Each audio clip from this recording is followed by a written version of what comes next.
And welcome everybody, it's Dan. Hope you're well today. So welcome to the Mindset and Hustle show. You know what? It's been a while since we've actually done the Mindset and Hustle show, and I do apologise. Just kind of life gets in the way, and you end up busy talking about business and property and all of that kind of thing that's going on right now. And obviously there is a lot going on right now.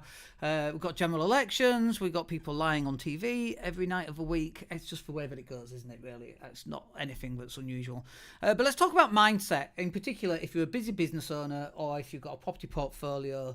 And, you know, these things are challenging, shall we say, during the very best of times. And right now, when, you know, businesses are really quiet right now, no one's really closing a lot of business. Obviously, some people are still buying, but it's definitely dropped, we've noticed anyway. And a lot of our clients are saying the same thing as well. So we're guessing that's the thing right now. But it can be really stressful. And during these times of stress, you need some mindset hacks, really. I really like using the word mindset hack, but we have mindset hacks that can help you, just guide you a little bit. So I'll give you an example, something I've not actually put on the list. Just this morning, or yesterday it was in fact, I actually cleaned my desk, and it's got piles of receipts everywhere, and it's got technology on it, and it's got my vitamin D and all of that kind of good stuff. I mean, it's just got a load of junk on it, right? Stuff that actually I just, got a big bag and shoved it all in the bag, got rid of it all, then tidied up my desk. And honestly, the difference is something as simple as tidying up your desk to reorganize the mind, the way that you see the world.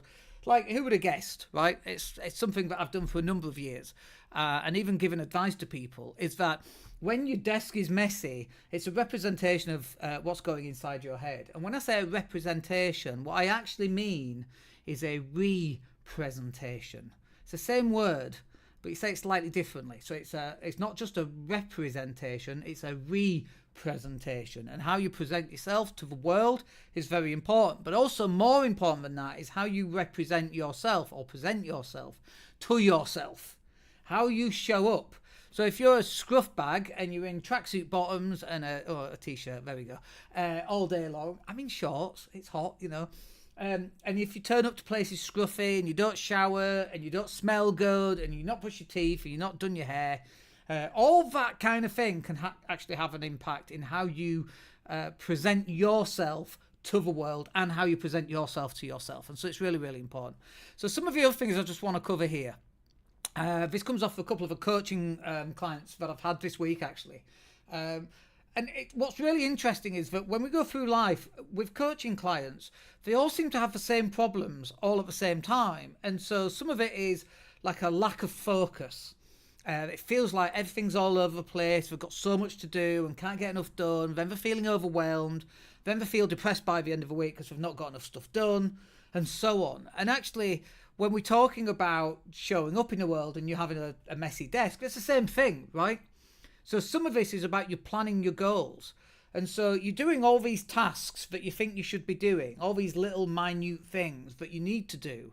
And some of the things that you also need to do, you're not doing. Like going through your receipts and your invoices. I'm looking because I've got a pile of receipts and invoices over there that I need to go through.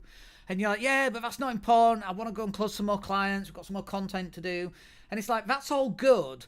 But unless you actually do the small stuff, like the receipts and the invoicing and all of that kind of thing, everything else will also fall apart eventually at some point. Just makes it worse. And so what they're saying was that they were focusing on the wrong things. They're just doing all the easy things. And I'm like, no. Get your goals in place first. Like, what is your goals for June, for example, which is when we're recording this, June the 7th. So here I have a sheet of paper, and it's got monthly goals, it's got money goals, body goals, and business goals. It's only got 3 of each. So 3 money goals, 3 body goals, and 3 business goals. That's it. And what happens is that we have these masses of goals, like masses, right? And they're hidden away in a drawer, and we never look at them, and we forget them. And what happens is that all our tasks that are kind of on our sheet of paper is knocking on the door for our attention. So we give those tasks the attention. We do the tasks that aren't moving us closer towards the goals. So what you have to do is you have to get really clear on what those goals are. And then when you know what those goals are, then what you can do is you can extrapolate the tasks. And the tasks are the things that will move you closer to those goals. And when you do that, everything then becomes into alignment. And suddenly doing the receipts, for you to be fully organised by the end of this month means that you have to do the receipts. So at some point, you have to allocate the time and actually do the receipts. Dan, I'm talking to myself here. You have to actually allocate the time and you actually have to do them, because these are a kind of a glue of a cement between the bricks that sticks everything together and makes it all work. And if you don't do that, it's going to fail. So planning your goals, and I don't mean 5, 10, 15-year goals. Yes, very important. But I mean at the start of each month, you should sit down. A piece of paper like this is really useful. Happy to share it with you if you want to hit me up and I'll drop it over for you. Money goals, body goals, business goals. I've got 3 of each. And every morning it's here on my desk. It's the only paperwork on my desk other than that pile of receipts over there. It's constantly in front of me in my conscious awareness. And I come in and I sit down after CrossFit and I'm like, okay, what do I need to work on today? And this monthly goal sheet is going to tell me what the goals are for the month. And then out of that, I will extrapolate the tasks and go out and get those tasks done. And then once you've created the tasks and you know what the actual tasks are that are going to move you closer to your goals, then you put them into your calendar. And so like on my calendar right now, it's I've got a whole bunch of stuff all put in there. It's all in blue. And when I click on it, when I've done it, I click on it and it goes red for having done it, and red for not having done it, and green for having done it. So if I don't do the task, it goes red. And then at the end of the week, when I'm looking at that task, I'm like, oh, why did I not do that? That is really important. It's a really important conversation you should be having with yourself. So you should be adding these tasks into your calendar, and then you should be analysing what you're doing. And so this is what we're talking about when we're on about reviewing your week, because the question should be, and actually if I just pull up mine, I'm not going to share this with you for obvious reasons, because it's mine and you can't have it. But if I'm looking through, I'm supposed to do a half hour of SEO writing today, which I didn't do, right? The Mindset and Hustle show should have been at 10 o'clock. That's what this is. I didn't do it. So now I'm having to do it. And here we are actually having to do it. So it's I can see easily the stuff that I didn't get done and the stuff that I did get done. Cleaning the ice machine is one of them.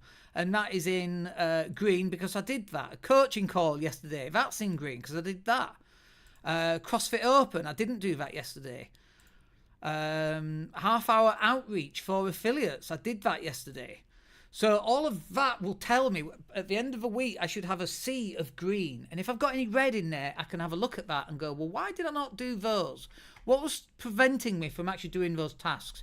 Because that conversation with yourself is really, really important. And this will allow you to be your own best coach. By the way, and that's what we're going to talk about next, is getting someone external to your network to coach you. I love that as an idea. I have a coach who I witter on at.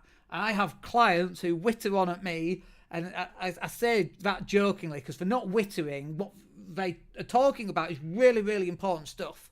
And they need someone external because their wife's not interested. Their friends are not interested. Their staff certainly don't care. They need someone external to go, Dan, I've got this problem and I don't know how to solve it. Or, I've got an idea on how to solve it. What do you think? And I'll come out and I'll go, that's fucking bullshit. What are you doing that for? Or I'll go, no, that's really good. Or I'll go, that's good, but maybe do this, this, and this. Or in my experience, we did this. And just having someone external to be a sounding board, if you like, can really work wonders for you as well. And if you've not got that in place, and in fact, if you've not got any of these in place, life just gets a lot harder. So I hope you find that useful. That's us done for the week. We'll catch up with you for a new week on Monday. Have a great weekend. Take care. Hey, it's Dan here. Thank you for listening. Really appreciate each and every one of you.